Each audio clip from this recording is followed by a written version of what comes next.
My name is Mary Delbene. I'm a STEAM teacher at Nazareth Area Intermediate School.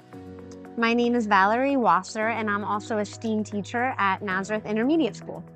This is the first year our school has used Minecraft as curriculum.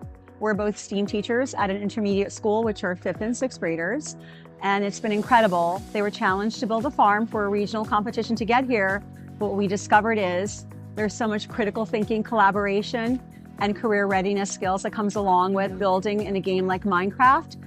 People might see it as a fun activity for kids to do, but what we experience is kids overcoming challenges, problem solving, developing flexibility because they have to negotiate with their partners, planning. And to me, I said anything you can build in a diorama that we all grew up doing a traditional shoebox project, this is 1,000 times better than that. And they get so much more out of it. Yeah, the kids have been so into it that they want to miss recess. They're collaborating, they're talking, and they've just been so excited and motivated to do this project.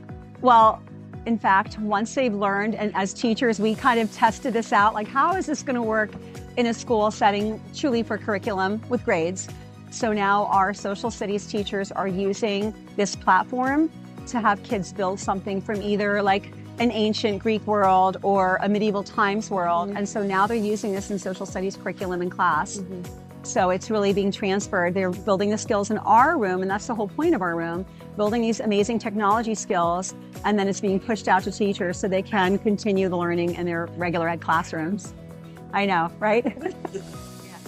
So many teachers want to hop on this. They see how motivated the kids are, and some of the teachers are using it possibly to recreate our school. How can we make it better? What can we add? What can we change? And the kids are just collaborating so nicely on it. Yeah. It comes from the top down that technology is really important. In high school, they're coding and they're doing gamification, but they're taking it from our level, actually from kindergarten, all the way on up through elementary school, which is 6th grade. And then in the middle school, they're using it advanced. So I think we are just a district that understands how important technology is. Our principals have been incredibly supportive. In fact, they've come in and watched them build, and we all agree that we can't do what these kids do. Many of them, from the time they're little, have been playing games like Minecraft. So this is intuitive to them. Do you think this is the first time that all of that play has been directed more towards educational outcomes?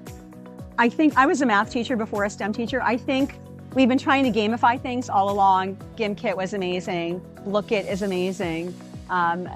Having that game, that's what they live in, is they're very plugged into technology. But this was really giving them a blank slate to build in. And so they're creating. So yeah, they're having fun and using all their gaming skills, but they're doing all the critical thinking that we want them to do in a curriculum setting, in a classroom setting. I think it's nice that they're all on the same platform and able to collaborate all together. Doing this in the classroom as opposed to a diorama just creates equity for kids, because when they go home, they have access to different supplies. One family might have the most incredible diorama where another kid doesn't have that. So I feel like the technology being provided in school provides equity for all different demographic populations. So everyone has a fair chance to be successful. Right. It's not the parent doing the diorama. These kids have the resources, the knowledge, and they're far surpassing us. Not for $1 million can we do what they do. Yes. Yeah.